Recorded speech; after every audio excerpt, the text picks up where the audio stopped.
Hello everyone and welcome in IceWarp tutorial. In this video we will have a look to organizing files in IceWarp ePOS web client. So let's get started. So first of all you have to be logged in your IceWarp web client and proceed to files and documents. Now in regards of organizing files, what has been changed since the last version is that you don't really see a list of folders you are having in your account.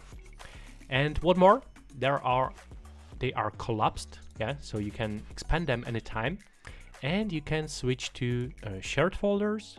You know, those are coming from your colleagues or other users of IceWarp who shared some of those document folders with you, or public folders, which are in most cases based on your membership within a certain group, like me, for example, in Marketing X1 documents.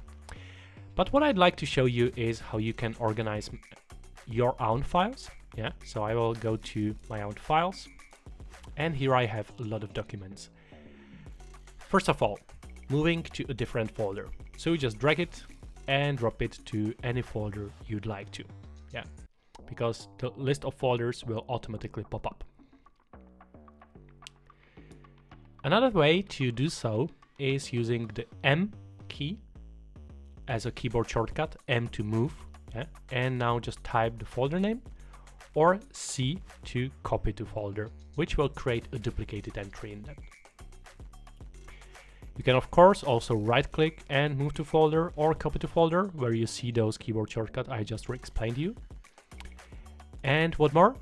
Well, you can also use those tags, or let's say categories, because since the IceWarp ePOS version, we redesigned completely all those categories and tags.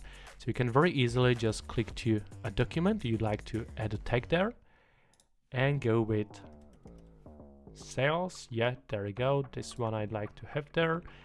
And one extra, I will create a new one, and it's called a letter. And letter, I'd like to customize my color actually, because I like to use the gray one. Basically, I really hate letters, so that's why it would be gray. So that's it. Those are various options how you can organize your files inside IceWarp ePOS web client.